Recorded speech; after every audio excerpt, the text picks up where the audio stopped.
Good afternoon and welcome to the Ignite CDA meeting on August 19th, 2020. Please join me in the Pledge of Allegiance. I pledge allegiance to the flag of the United States of America and to the republic for which it stands, one nation, under God, indivisible, with liberty and justice for all. Thank you. And at this time, we have a chance for public comment. Anyone out there looking to comment on anything on the agenda today? Seeing none, we'll move on to approval of the minutes. Do I hear a motion to approve? I'll make a motion to approve the July 15th, 2020 board meeting minutes. Is there a second? Second. All in favor, say aye. Aye. Opposed? Minutes are approved for the July 15th, 2020 board meeting minutes. Next up on the agenda is a presentation of the Ignite CDA Riverstone Bellerive Railroad Right-of-Way Development Concept, Eric Hedlund. So come on up, Eric. I have to give my name and all that still. Yes, you do. Eric Edlin, EH Design. I'm here to present a proposal on the behalf of Bear Waterfront LLC for the portion of about 1,382 feet by 60 feet wide, just north of Bellerive Lane. It's this, as you guys all know, it's this portion right through here that ends at the little switchback that they're paving right now that goes down to the park. And then the goal is to acquire the whole property and then come up with we came up with 3 different proposals for the rest of the property. Bear Waterfront would retain the first 540 feet for open space, grass area, garages for the remaining part of the River Park development, which is these 11 lots right here. And they would contain and remain and take the portion right from this area to the end where the drive down is from Upper Trail down to the park. And in good fashion is to go through and keep the trees along the trail, because right now only 30 feet of the property is really usable unless retaining walls are put in and all those trees are wiped out. So if the grade, as you know, Tony, I've been talking, is now you guys have taken all the dirt out of here and graded it really nice, and now there's about a 3-to-1 slope up to the trail with all the trees remaining. So our goal is to keep all the trees along the trail and thin them out and clean them up so you can see through them and so they grow better. And one of the propositions of giving back to this proposal is to create 4 to 5 different viewing stations off the trail with bench, paving, and some openings to the trees so you can see through over the Bellerive Lane.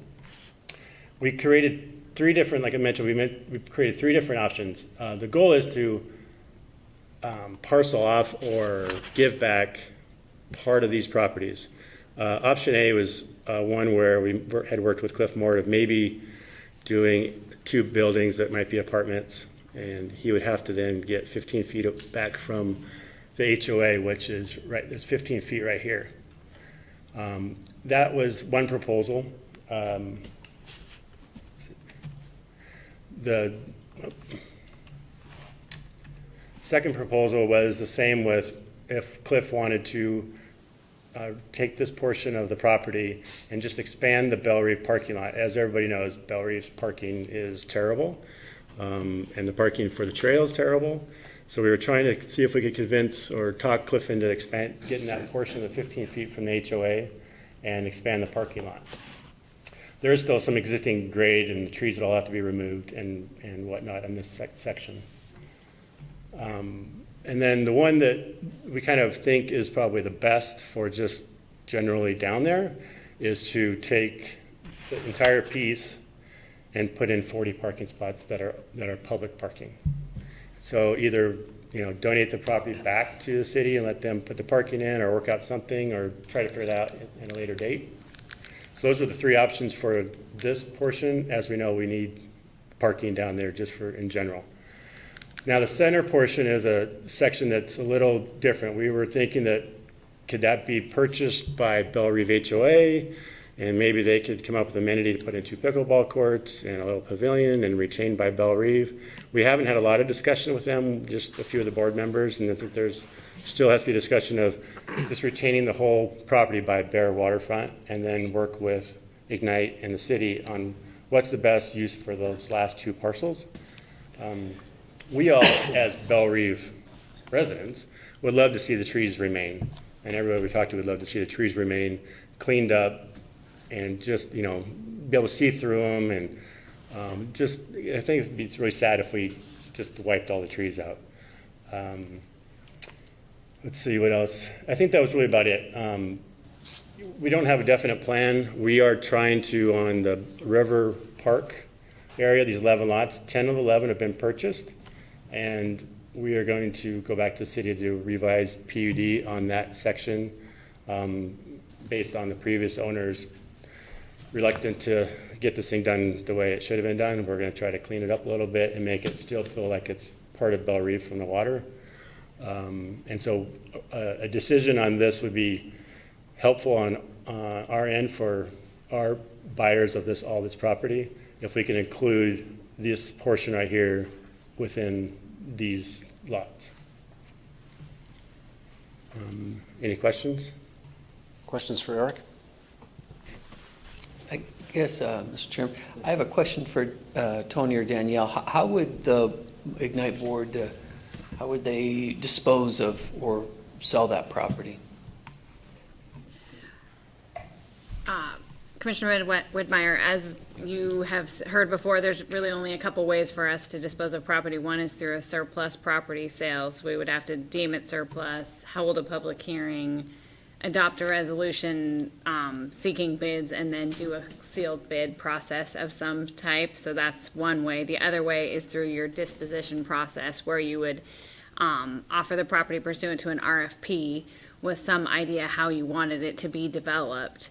And then we'd have to publish that for 30 days, and then people would submit proposals, and a proposal would be selected based on what the board thinks is best for the property. So if this piece of property was to be sold, it would be one of those 2 ways. Right, we don't have any authority to enter into any kind of a direct agreement. The only would be, if you had a surplus sale and there was no bidders, then you can move forward with a direct sale, right? Right. Okay. Thank you. I see this is an action item. Is that what we're looking at, is to decide on one of those 2 venues? We started as an action item in case the board wanted to do something. Key your mic. Oh, it is on. Can you hear me, Jeff? Yep, we got you. Okay, all right. So we set it up as an action item in case the board wanted to do something tonight. You don't have to do anything tonight. You can just take it under advisement and think about it. I think in the email I lined out 4 options that I saw. You can do nothing, just leave it as it is and give it to the city. You could entertain the concept that was presented last month by Phil, as we talked about, maybe making it all public parking in some fashion. Or as you're seeing here, you could put it up for sale and do a surplus sale, or you could do a proposal venue. So there's different ways to think about this. We just wanted to kind of get it on your screen and see what the board's appetite was for action or ponderance. Yeah. Mr. Chairman, I was just, I'm sorry. I was just going to add that I like the idea. I mean, that's kind of just unused property right now. It makes sense to put it good use, and with the adjoining property owners being able to utilize that, the other things make good sense too. My own thing, it would probably be a good idea that we had a full board to be able to discuss it and move it forward. You know, we have kind of a skeleton crew here today, so that would be my thoughts, is maybe at the next board meeting we could talk about a decision on how to move that forward. Sure. And actually, that's just what I was thinking too, is with, only about half of our people here. And I mean, this is interesting and some, interesting options to look at. But since it's not, incredibly time sensitive, it's better that we take some time, because that, that's going to have a long-term impact. So anyway, I think it's worth taking some time. And can you guys recommend to us what you'd like to see from us further? Or or is that something you're going to have Tony get back to us? Personally, I think it's a great concept. I mean, it's a little bit like Steve said, it's excess land. I mean, it really makes no sense just to turn it back over to the city, because the city has less ability to transfer land than we do. So, I mean, it makes it even more difficult. I guess my recommendation is let's try to work together in the next 30 days, so that maybe the next board meeting we have in September, we've got a larger turnout of board members. And that by that point in time, we should have a good idea of how we could dispose of the property. I mean, I think if you've got other ideas, that'd be fine, but I think these ideas, fit the bill pretty well as far as I see it. Well, we were thinking if, obviously putting all parking in there would wipe all the trees out. Right. Retaining walls, Yeah. fairly expensive. Versus if we can at least get some parking to take care of all the people that come down there, on that north side, right there off of BB would be really helpful. I like the Eric? concept also. I'd just like to see it on the agenda for next month. Yeah. Eric, would you have a better understanding within 30 days of the easternmost part of that, what the final outcome will be, or is it still so much in flux with Morton? We have ATS on hold to survey that whole property, because I think we really need a topo survey of that whole property to be able to design it properly. Because even with the dirt that was just all moved, it's significantly different now than it was. Because that temporary parking lot's put in, only goes in about, 200 feet. So I think if we can somehow come to agreement to either get Welch Comer or we can have the ATS do it, survey that property, at least the portion that we could either make a parking lot or whatever it might be on the east side, that would be helpful. There's a little bit of grade. There's only about 4 or 5 feet versus when you get down to the other end, it's 15 feet. So I think we can definitely do more in the next 30 days for sure, and work with Tony and come up with a little tighter plan. We were just trying to do something just big picture, see if it was in interest that could happen, and then try to get some more of your interest, some more of Belle Rive HOA's interest, and then Bear Water Park's interest in the western side. Other questions? Let's plan on that. Let's have it on the agenda for September, and let's keep moving. Thank you. Thanks. Thank Thanks, you. Rick. Let's see, next up on the agenda is the Ignite Coeur d'Alene fiscal year 2021 budget hearing. Tony, it's yours. So, Mr. Arman, you probably would need to go ahead and call the public hearing to order. So I will call a public hearing for the resolution 20-03 for the budget hearing for 2021. Then I'll kind of give an overview of the budget, and then you'll ask for any comments from the audience, and then we'll kind of close the hearing. Sounds good. Let's see if I can manage this up here.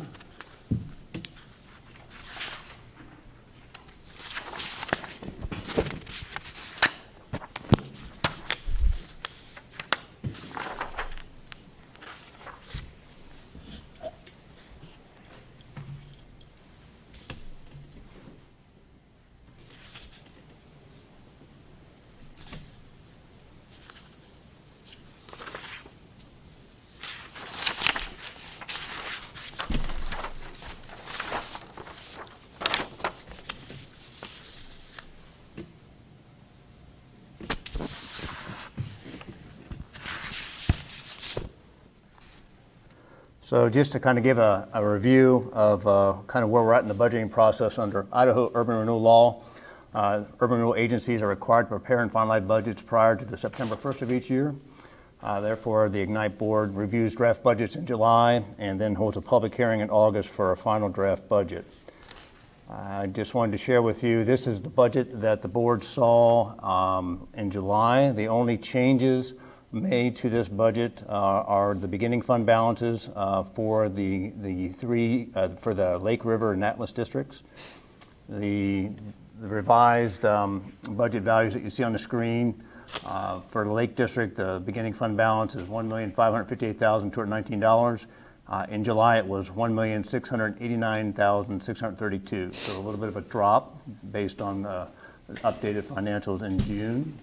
The River District also saw a little bit of a drop. The value you see on the screen is $2,505,584. In July, it was $2,672,751. And for Atlas, the same, just a minor decrease. The value on the screen is $114,953, and it was in July $115,061. So just minor changes on the beginning fund balances. Otherwise, nothing has changed from the July budget discussion. That's my summary, unless there's any questions. I think we kind of went through the budget last month, so I think this is an opportunity for the public to weigh in. I did not receive any budget comments via phone or email or snail mail or anything. Any public comments on the budget for 2021? Seeing none, I will close any comments. At this point in time, I guess we're ready to approve the budget for 2021 fiscal year. Do I hear a motion? I would make a motion to approve Resolution 20-03, adoption of the Ignite CDA fiscal year 2021 budget. Second. Roll call? Andale, Yes. Widmeyer, Yes. Chapkus, Yes. Arman, Yes. English. Yes. Motion passes. So that is our budget for this next fiscal year. Thanks, Tony, for working on this and putting so much work into it. It's much appreciated. Moving on down the agenda, next is the reports. And first up is the finance report, which is myself. So I will give the finance report. Starting with the balance sheet of the Lake District, the Lake District experienced a $787,587 decrease in cash assets from June month end, primarily due to the semi-annual debt obligation payments. In receivables due from Atlas District, $890 increase from June month end, reflecting the Atlas District share of G&A costs. No change in fixed assets. Other assets, the Lake District 2016 Series Note Reserve Account increased $79 for the month of July. Ice Plant IRA was paid off, final payment of $26,566. The Chamber of Commerce DDA had a decrease of $1,449, and the 609 Sherman Lofts IRA had a decrease of $14,853. For the liabilities and fund balance, developer deposits, which is a new line item, $72,500 for Area 13. In the bonds, the 2016 note had a decrease of $890,107.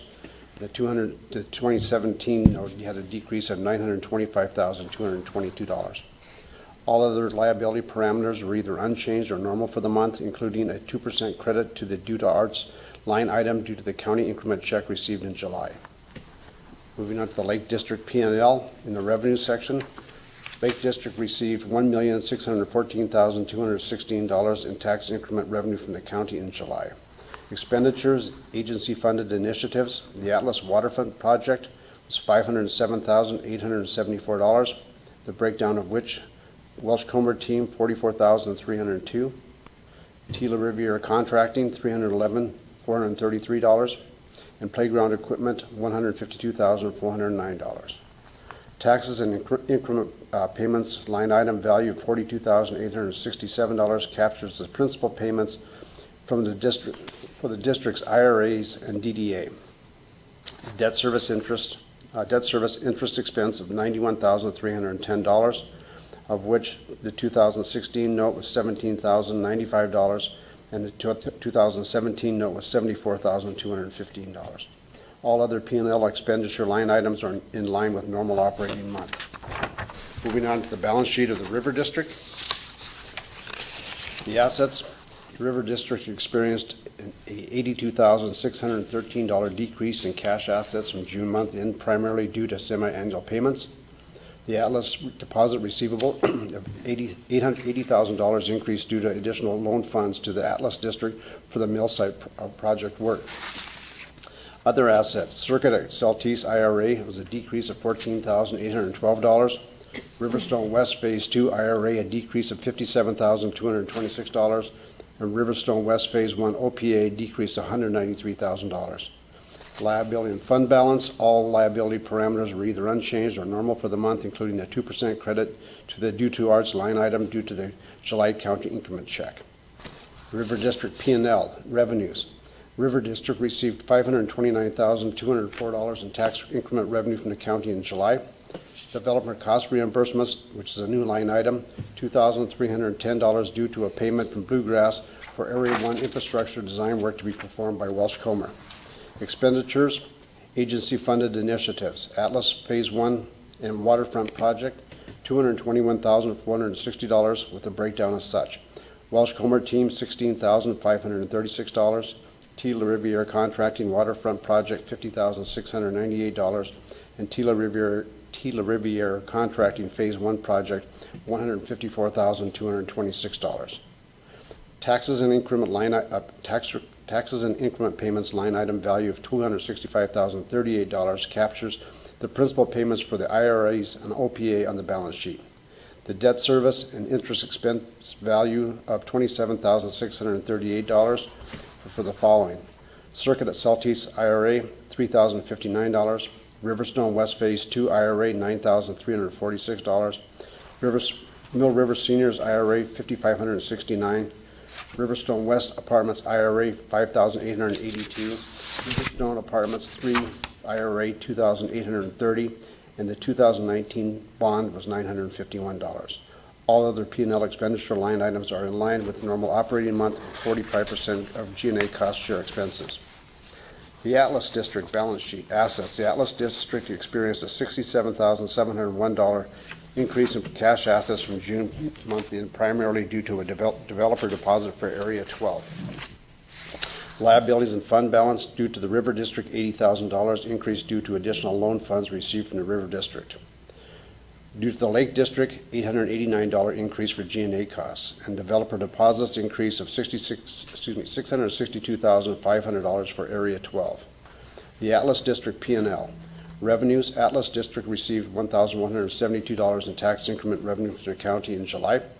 Developer cost reimbursements, which is a new line item, $6,710 due to a payment from Bluegrass for Areas 1 and 2 infrastructure design work to be performed by Welsh Comer. The expenditures, agency-funded initiatives, Stimson Mill Site, Atlas Project Phase 1, $79,531, of which Welsh Comer Team was $6,954. Tila Riviera Phase 1 contract, $72,577. All other P&L expenditure line items are in line with the normal operating month with 5% of G&A cost share expenses. That is the financials for the 3 districts for the month of July. Any questions? If not, moving on to payables. First payable is for Elam and Burke for a total of $989.30, of which $200 was for general legal counsel, legislative issues, and $120 for URD Midtown DDA, Lake District URD Midtown DDA, and $669.30 for the River URD Atlas project. Second bill was for $11,183.85 from Holly Troxel, of which $1,658 were general legal counsel, $820 for the Lake District URD Midtown DDA, and then $8,705.85, which is a lot of work right now, for the River District Atlas project, A&Es, DDAs, and the Master Association documents. A lot of work going into that at this point in time. The next payable was for the City of Coeur d'Alene for $100,108.71 for the Northwest Boulevard signal upgrade. It was a reimbursement for costs incurred per our board motion on October 16th, 2019. And then the Atlas Mill Site Initiative. Lots of work happening down there. If you haven't been down there, you should go down and take a look at it. It's pretty amazing. The first one was for $26,860 Welsh Comer Team Amendment Number 7 for the waterfront construction services. $14,275 was Welsh Comer Team Amendment Number 8 for Phase 1 infrastructure design and final plat. The next was for $50,012.28 Welsh Comer Team Amendment Number 9, Phase 1 Heartland A&E and DDAs, and Welsh Comer construction fees of $50,012.28. And then Tila Riviera Construction, Atlas Waterfront Projects, $371,530.98, and Tila Riviere, Tila Riviere Construction Atlas Project Phase 1 Infrastructure, $145,030.01. All total, $607,708.27 were spent this last month on the Atlas Mill Site Initiative. And the total payables is $719,990.13. So that is the payables for July and August. Any questions? That's a lot. A lot of stuff happening. I'll make a motion to approve the monthly financials and the payables as presented. Second. All in favor, say aye. Aye. All opposed? Payables and financials are approved. Next is parking. Jim, do you have anything there? Yeah, I do. Brad couldn't make it tonight.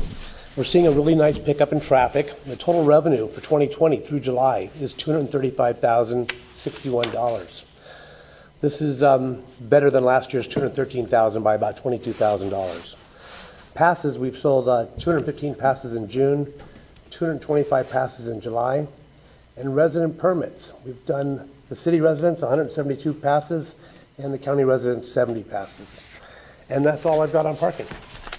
Any questions for Jim on parking? If not, moving on quickly down to the executive director's report. Tony, it's yours.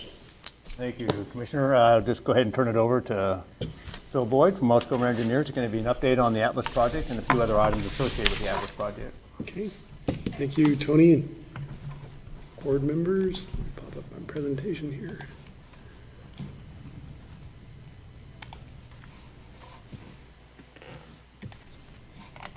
Okay, so I'll move through updated on the project, the Atlas project. Today I'm going to cover three main topics that are on the agenda. The park project update we'll review. Bill Greenwood is also here, so if there's questions for Bill, or Bill might want to make some commentary about it, we can certainly do that. The Riviere Park contract extension and the Phase 1 development project update. So on the project progress, the park project progress, if you've been out there, as Chairman Arman noted, the parking lot and the trail paving is completed. You can't tell that the irrigation system is completed, but it is. The building roofing, siding, and trim is being installed. The ongoing work is the interior building finish work, topsoil placement. I'll show you some pictures of that. The hydro seeding and landscape installation. There's about $250,000 of landscaping materials that will show up first part of next week, end of this week, which will be stockpiled on Area 13 with a gigantic fence around it, with hopefully razor wire at the top of it, because the site has been experiencing a considerable amount of traffic and damage, vandalism. La Riviere lost about $17,000 worth of equipment last weekend. The ADA launch has been damaged pretty significantly, and so there's a lot of vandalism occurring down there, which is discouraging and unfortunate. So we don't want, La Riviere doesn't want the landscaping materials walking off the site, so they're going to secure them behind a fence. Bill, I might just interrupt a minute and ask Bill, do we have cameras down there?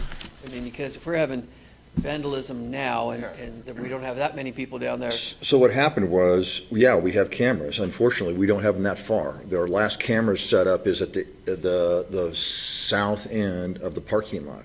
And then when we found out this morning about the damage to the ADA launch, I'm starting to think how we're going to get cameras further down the beach, because I never really thought through that well enough and didn't anticipate that sort of thing. So that what they've done is, you know, the wheelchair swim area is pretty much like a boat launch. And then down at the end in the river, there's an aluminum fence really around it.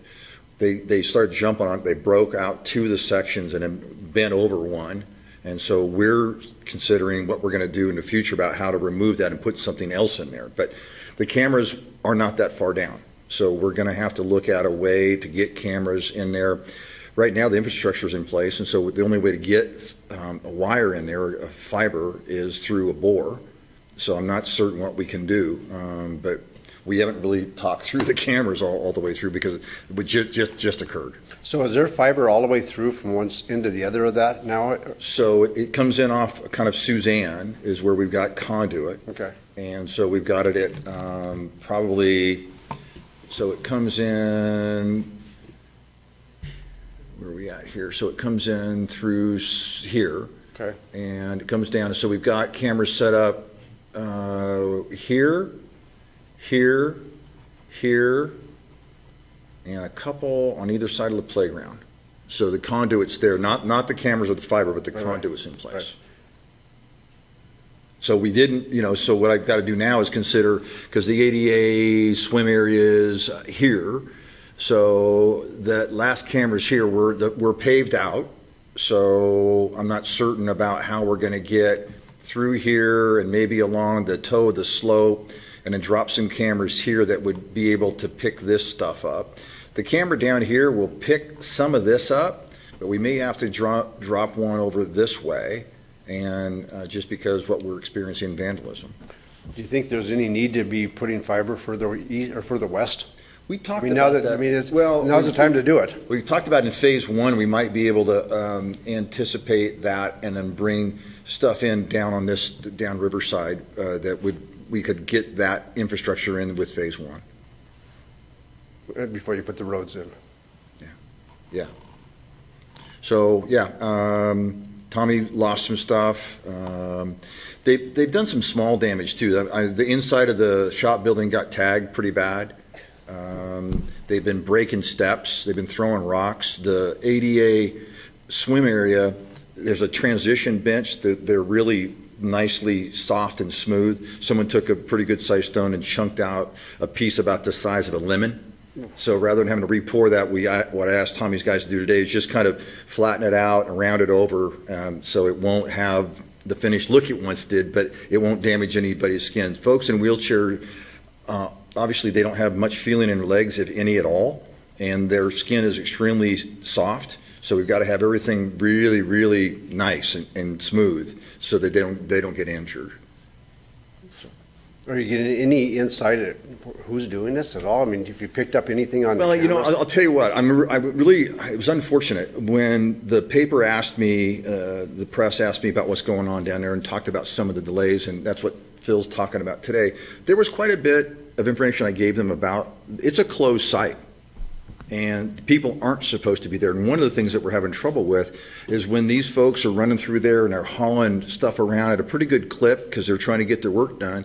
There are people today on skateboards and bicycles, and there was a guy down there in a truck. And I mean, they're showing up, and we've got signs that say, no admittance, but they're down there all the time, and they're in the way. And that's one of the things that they're having to slow down and stop. And there was even a guy, I was down there yesterday with one of the representatives from Disability Action Center to show her this launch area, the swim area. Mm-hmm. And I know we weren't supposed to be down there, but she was with me.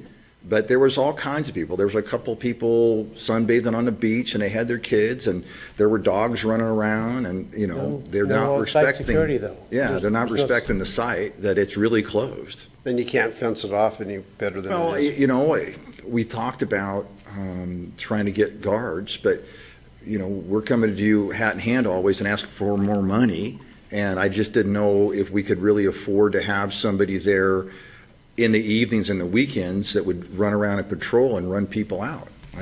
Yes, sir.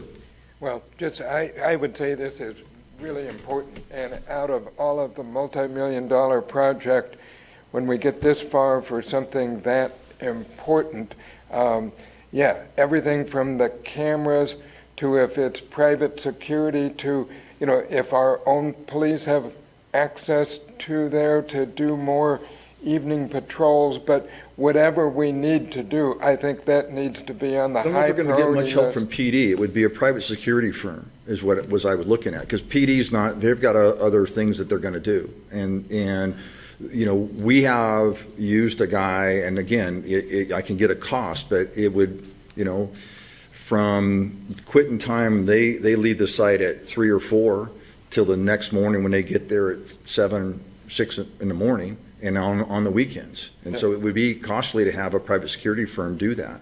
And I think also, but again, I think this is important also, I think in terms of with the media coverage and more back to the press, and frankly, I would be all for some good old-fashioned community shaming that, you know, and it's probably not, it's somebody not really thinking through, you know, what this really means to people, but they really, I mean, we really need to maybe make a pretty high-profile Right. PR project and just keep, you know, people who are not going to cause trouble, but they don't quite realize, oh, we shouldn't be down, or we just. Yeah, they don't I think we need to- understand. Yeah, they're excited about seeing their park, and I get Yeah, that. we but need they- to really yeah, up the volume right. on that, and this in particular. Right, right, so, I mean, I agree with Dan on this. I mean, I feel like this, we're putting a lot of money into this. I hate to Oh, I see know. this be beat up before we, you know, even open it up. Well, and So, the I thing mean, is, whatever we need to do, I think we need to start looking at some options.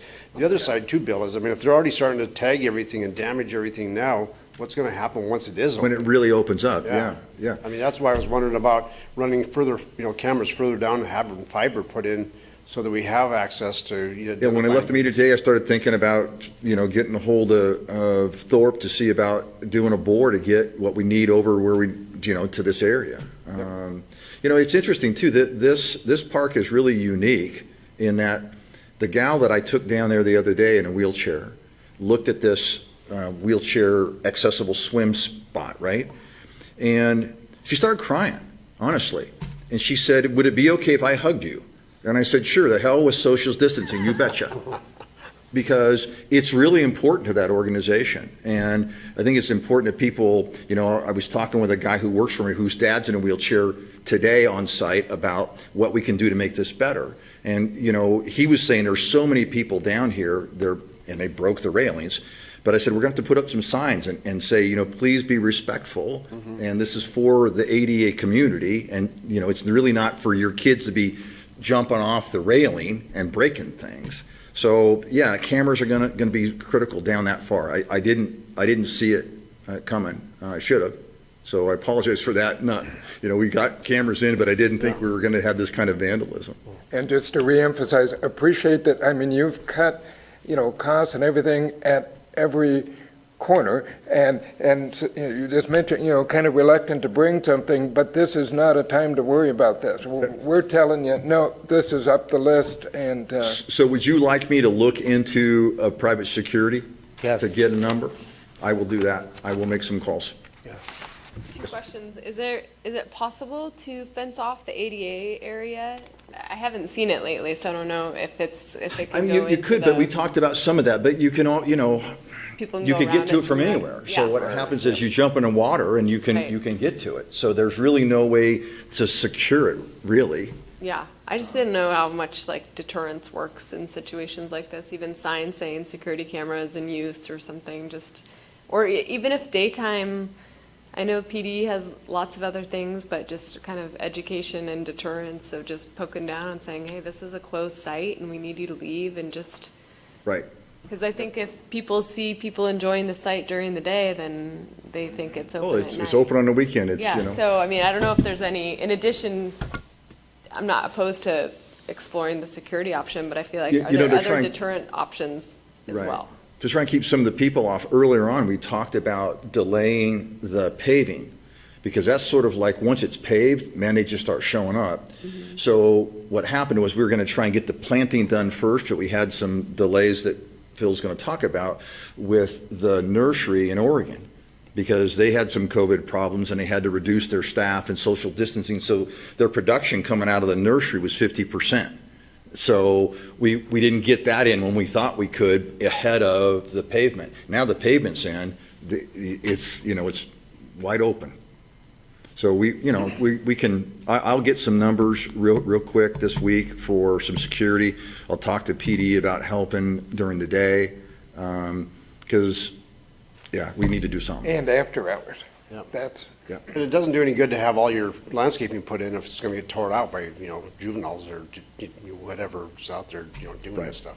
and what is the timeline again? And I realize you're going to talk about, I think, a contract extension, but when will that actually be open to the public? And I agree, in some ways, it has a potential to be worse, but frankly, in some ways, it has a potential, I mean, once it's you know, it's legitimate and everything.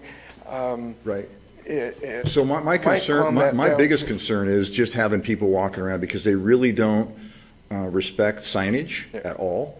because we're gonna lay out a lot of hydroseed for all of the turf areas.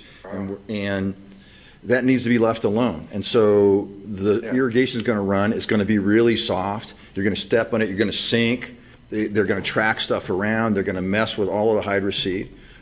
The plants, I don't see as much trouble normally when we're doing parks. The biggest issue is folks getting onto the turf, if they're gonna ride their bike through it, that sort of thing. Everybody wants to get on the beach, and the delay is kind of helping us a little bit because later, it won't be so nice to want to be on the beach. So the river's not gonna be as attractive, it's not as hot, so maybe we'll keep people out from walking across the beach, the people area. The dog area is no sweat, because it's just sand, right? And some rocks and trees. So people are already using that one, but there's some planting that goes around the perimeter of that. I think fencing would be almost imperative around places you're gonna hydroseed, because how else are you gonna keep people off of it? Yeah, I think we need to do some more barricades that are heavier up above that won't allow people to get through. Yeah. And I don't know if they can just slide them and move them, but if we, maybe Jersey barriers or something, and really prohibit them from getting in. But a bicycle's so easy to pick up and move around something, and that's what folks are doing. Today, during the construction meeting, there was a kid going down on a skateboard, right in the middle, and people are driving and doing their thing, and he's just cruising along and, enjoying his day. Well, good luck. Thanks, Bill. And we've been talking through a lot of these things. It's interesting. We make a lot of these suggestions to La Riviere, and in his experience, most of them are thwarted. Literally, you put construction fencing up and the kids push it into or somebody, I say kids, push it into the hydroseed. So he says, you guys want to pay me to put it up? We'll put it up, and we'll re-put it up, and they'll push it down, and we'll anchor it. And back on this end, over by, on the Bella Reeve end, we had put up a berm so people couldn't drive their vehicles in. And somebody in their four-wheel drive pickup trucks came over and drove up and down and spun out and tore it out of there, so now they can drive their pickup trucks in there. We put Jersey barriers in there, they pulled those out of the way, chained them up, pulled them out of the way so they could drive in. So they're pretty dedicated to get in, which is how the stuff was stolen from La Riviere's, is they actually, we think, they came in off of Celtice Way, jumped the curve, drove through the triangle piece, and drove down into the site and stole everything because they could see the tracks out that way. So now La Riviere's built a berm along the eastern edge of the triangle piece to try to stop that from happening. So it's a continual challenge. Just some photographs. You guys have seen these before. This is the before. This is the existing condition here looking towards the west. This was last month. And you guys are looking down. Here's the picnic shelter restroom facility, and here's the storage maintenance building. And that's what it looks like now. Wow. So you can see why folks are attracted to get in here. There's 128 parking spaces, I think, in here. This is Bill's storage maintenance building. So his crews can come here and work on kind of I think he's reorganizing and working on the north end parks now out of this building. You can see Suzanne coming in here. This is Area 6, which Ignite is currently in negotiations with Active West to do that. And the current proposal for them, just for general interest, is they have a set of kind of townhomes, duplex homes that are lined up here that look out this direction towards the park. So pretty nice view. And you can see the wheeled trail here, and then this is the walking trail through here. You can see this area's been shot with topsoil. If you go down there and notice the aroma, it's because it has Coeur d'Alene in it. Thank you, City of Coeur d'Alene. This is looking towards the beach area. And here you can see the topsoil's been placed in that area as well. This will probably be the first area you see hydroseeded. Maybe later this week, we'll see that happen. This is on the ground looking at the trail. So this is the shared use path that goes along the beach area here. These will have picnic tables on them and landscaping in them. The reason this path looks so curvy like that is intentional to slow people down and make it just odd for them to use. Because when it's odd, the bikers will slow down and say, this is odd, and this is a stupid trail configuration, why do I have to ride slow through here? And that's the whole function of it. Because the contractor was telling me today how stupid it was, and once I explained it to him, he said, oh, that makes sense. There's a shot of Bill's maintenance building. You can see it's sited, and you guys can obviously get the theme of that with the mill look to it. This is the playground here, and one of the original wheels that Bill got from Jack Forrest, I think? Correct. Yep. And Bill's crew is installing this back to his cost-saving measures. Ignite, you heard on the payables earlier, Ignite acquired the playground equipment, and Bill's crews are installing it. I think it saved about $54,000 on the project, just the installation, to have a contractor, because the contractors are specially trained that install that. Bill's crews are also specially trained to install that, so that was a pretty substantial cost savings. I give you two photos here. One is the plan view. It's called the landing because it was originally the landing, and this is a picture of the structure, or the bollard and interpretive sign holder here. So that is a big flat piece of steel that eventually an interpretive sign will get attached to that. And you can imagine it will say something about the mill or whatnot, but that's where that's at. Just give you a shot of what that looks like. This is another area, and I don't, for those of you that have been down there, you've probably seen this, but this is a set of steps that goes right down to the water, but you're looking right up the river. That's the location that it is.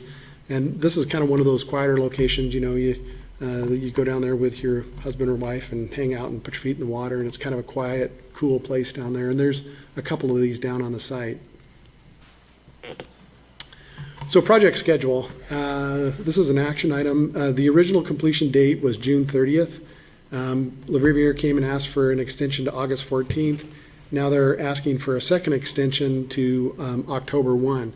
They actually anticipate being pretty far along by the middle of September, but Tommy Le Riviere's superintendent, Eugene, actually pushed to go for October 1st because things like literally the Avista crew was supposed to show up today or Friday, but they've had a positive test, so now the crew's all in quarantine, so they're not available to do work. So that kind of just puts a wrinkle in. We literally can't start up the irrigation pumps because we don't have power. So there's kind of a list of things. There's additional time for improvements such as the beach. And when we did those change orders with them, we never added time to them. We heard about, I told you about that last time there was an extension, managing the unsuitable soils on site, the delayed response because they're short staff, and then the supply chain issues. Le Riviere has talked to us about their supply chain issues, and we didn't push on them too hard for documentation of that. But in this last request, we said, okay, we've got to have documentation demonstrating it. So we have documentation from their irrigation supplier, their landscape materials supplier, and one of their pipe suppliers. So it's probably not hard to imagine why there's slowdowns in this, but we just want to make sure we have a record for the Ignite board demonstrating that. So Le Riviere is asking for a contract extension to October 1. From our side of the deal, when we originally contracted with Ignite, we were contracted for 187 working days. When we go to October 1 of 2020, that adds 17%, which just means my crew, our staff is out there working on this thing longer. I talked to Tony about this and tried to figure out ways we can minimize the cost impact. Now that stuff is occurring mostly above ground, we don't have to have full-time inspection out there because we can go out later on and look at it and kind of do it as a part-time inspection. So we went through, did some estimates on it, an increase of 9.6 on our contract value and 43,625 would allow us to get all the way through October 1 in that time. So that's the impact of giving Le Riviere a contract extension, because there is a cost to that effect. So those are the two, I think, two action items on this topic on the board agenda. Yes. I can roll on. So on to the phase 1 update.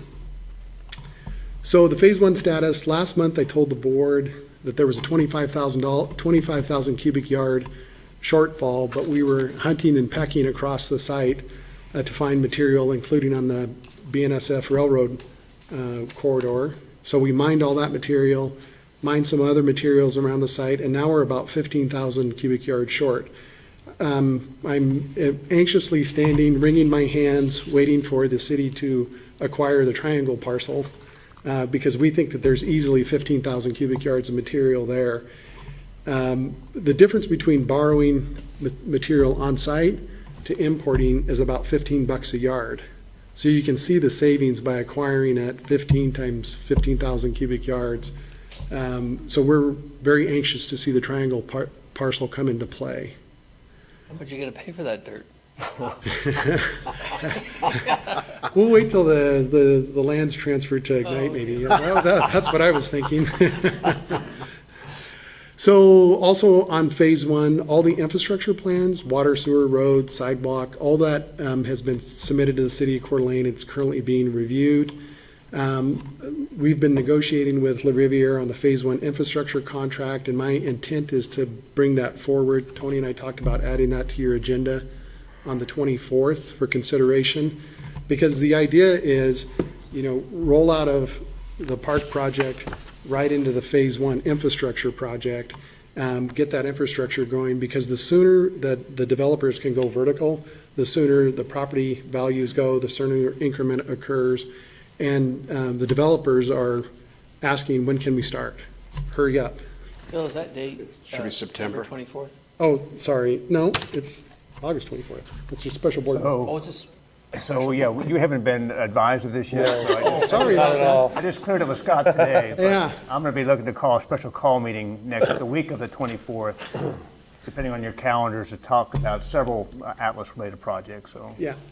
And I'm sorry if I jumped ahead of you there, Tony, stole your thunder there. But, and again, if the board were to say, geez, let's push this off, our thought in working through the schedule with La Riviere, and I think the board can appreciate how many moving parts are happening here, because we have the infrastructure that the Ignite is building. We've got contractors, potentially, how many we would have in Bluegrass, multiple vertical contractors that may go there. DeChase's buildings that are on areas 10 and 12, potentially 13 in area 6. And we've kind of got to wrangle all these cats to keep them moving forward and not in each other's way. And so there's a lot of moving parts in there. The sooner we get La Riviere started, the sooner he's out of the way of the vertical contractors. So Tommy's been really good to work with, and he's prepared to hit it hard and get that stuff going. So Phil, the time frame on the triangle piece is next Tuesday, is that correct? Is that? 10 days, so it'd be 10 days from last Saturday, so whatever that date that was. Sounds about like Tuesday, yeah. Yeah. So now, does that automatically transfer if there's no? It will execute the land exchange. Right. And then, I think the plan is then for it to go from then the city to Ignite to develop. So that could happen as soon as next Tuesday. Oh, well. No, it won't happen Not the that day. council piece. Yeah, if there's no appeal, then the city and the developer will go ahead and start working on the exchange documents, and then once that's settled, then we'll work with the city on getting the property over to Ignite. At what point in time would we feel comfortable starting to make changes to the soil that's in the triangle piece? How soon could that happen? I would say probably once the city owns it, unless we can get permission from Mr. Douglas prior to that. We've been really careful to stay away from that property line. I understand And I think that what Danielle suggested there, as soon as the city owns it, we would call the city and say, hey, can we take 15,000 yards of material off your site? Sure. And hopefully they would say yes. And I flip back to this picture here because it's kind of this area right in here. And you can't see around the corner, but there's another area in there where there's a set of step slopes. And I think I've described this to the board before. We would go in and start mining that material and bring it in and finish filling the Phase 1 area over here. So then moving back forward here, let's see, that's just a current shot of the Phase 1 area. The road comes down around this way and comes to here, and then Atlas Road, you can kind of see where it's worn into the area here. The pedestrian path, the wheeled path, they'll come together at this point. As it moves through the Douglas property, the trail will become wider and continue on west from there. So then the last action item I have, remember we Ignite went and platted your property when the district was formed. And so there was a whole bunch of parcels out there. They got reorganized along district boundaries, and we did a master plat. And that defines where all of our future development areas would go. And we platted it at the highest density was allowed. And if you were to look at it, there were little tiny lots, and you guys might remember there were little tiny lots in here. Because you always want a master plat at the highest density that you're allowed under the zoning, because you can always go down from there. As the developers came in and told us what they wanted to do, we have now done the first addition plat to the original one. And you can see over here on Area 12, DeChase wanted 3 separate parcels in here. So we've got them shown as 3 separate parcels. This configuration shown here is what Bluegrass wanted. The Area 6 is over here in this yellow area. That's what Active West wanted. Area 13 is a standalone parcel, as well as Area 10. And Area 8 is shown as being part of this plat. And I know the board's been discussing how to dispose of that property, but we're going in with a plat, and it seems to make sense to plat that now. And so those are the areas in yellow there that are part of the first edition plat. If the board authorizes us to move forward with that, it'll go to the county for their review. We'll start working through the city process with theirs, and in a perfect scenario, it would end up on the council agenda in September 15th. That's perfect. So we may achieve less than perfect, and it might be a subsequent council meeting. So that's the third action item that I think that was in this presentation. And I'm glad to answer any questions. So for if there's a risk that the A&E and DDA process don't go through, and it would have to be punted to a new RFP or replatted, if you err on the side of the maximum density, right, which is that's sort of the strategy, is it expensive? I mean, is that so that if someone comes in and wants a lower density, it's really no additional expense because it's platted for the max? So I guess I'm really asking if you could characterize the risk of some of the platting not going through according to the developer, or if they back out or something happens. What is our risk?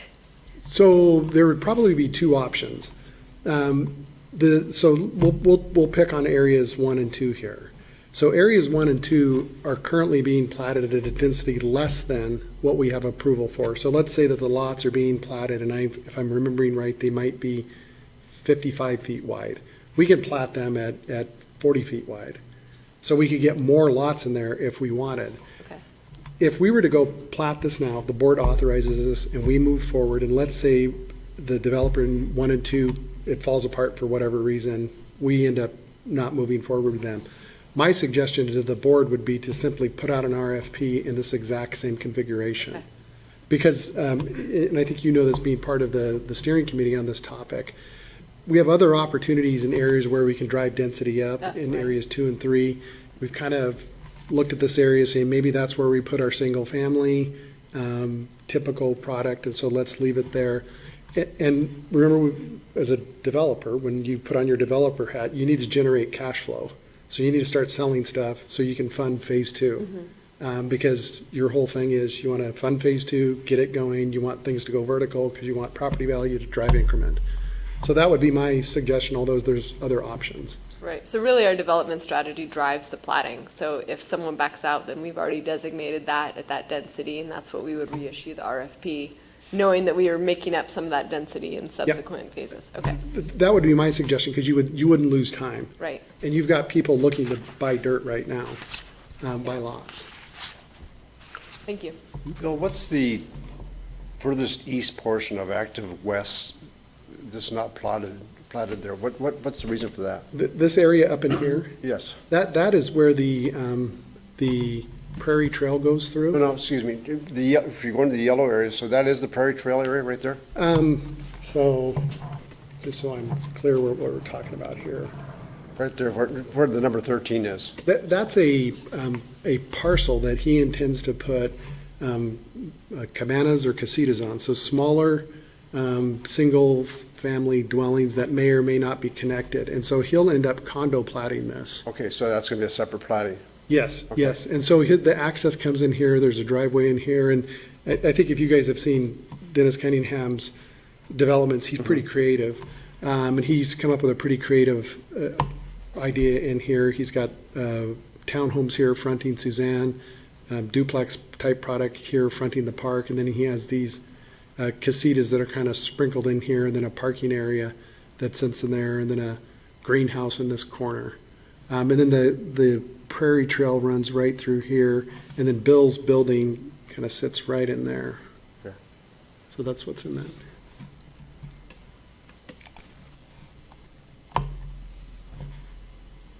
Questions for Phil that have not already been asked? So you're looking for action on this then, today? So we actually need to have action on 3 different issues. We need the contract extension for Tila Riviere. So why don't we start with that one? Do I hear a motion? Welcome back.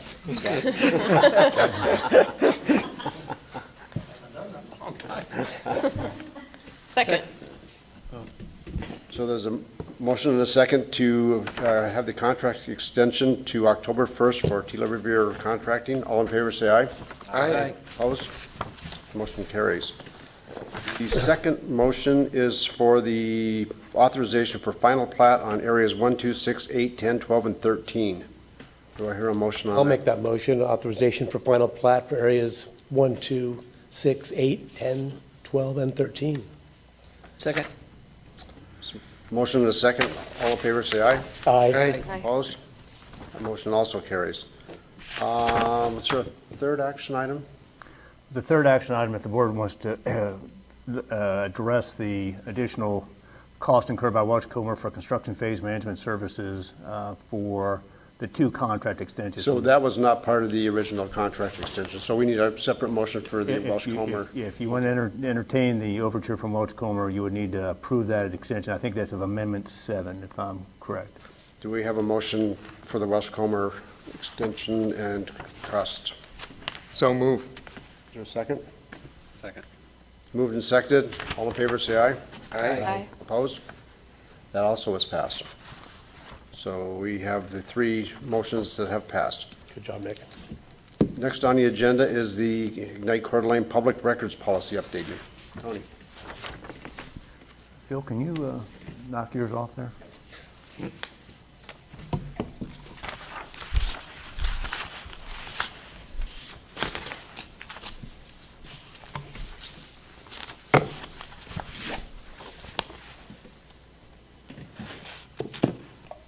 Just a couple updates to the Ignite CDA Public Records Policy due to some changes in some recent changes in Idaho Code. I've captured on the screen the 2 sections of the policy that would be updated.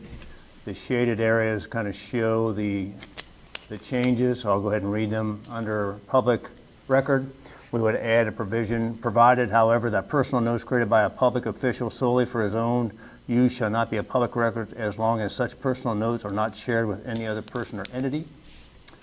And the other change that was made under records request is including specifically describing the subject matter and records sought, including a specific date range for when the records sought were created. The requesting party shall be as specific as possible in requesting records. A request shall describe records sought in sufficient detail to enable the agency to locate such records with reasonable effort. So those are the 2 changes to our policy that reflect the changes per the Idaho Code. And we would just look for a motion to approve the modification of that policy. I'll make a motion to approve the public records policy modification. Is there a second? Second? Is there any questions for Danielle or Tony on this before we vote? Any questions? If not, all in favor, say aye. Aye. Aye. Opposed? Motion passes. And last item on the agenda tonight is the Ignite Coeur d'Alene Support for Emergency Economic Community Needs discussion. Any discussion on that? Mick, I would just add that last night at a council meeting, we approved some business grants for people that have been affected by by COVID-19, and we are going to have a process where people can submit for grants. We've set aside $340,000 of CARES Act money that the city has received, and there'll be a grant request form coming out for businesses that have been impacted. There's 3 or 4 certain criteria that need to be met, and this has to go for specific needs that your business had to adapt or adjust because of the pandemic. And so that will be coming out within the next couple of weeks on how to apply for that grant. Excellent, excellent. And are those approved by and administered then by the city, or? We will submit all the information that goes to the state for the final approval. Okay. Yeah, so we'll kind of be the information gatherer, and then making sure that all of the boxes are checked correctly, and then we'll submit it to the state for final approval. Great, thanks, Steve. Any other comments? Seeing none, I'd like for a motion to adjourn. Well, I guess, first of all, board commissioner comments. Sorry, forgot that. Any board commissioner comments? Seeing none, motion to adjourn. So moved. Second? All in favor, say aye. Aye. All right, we are adjourned. Thank you, Mick. Love that. Bingo, good job.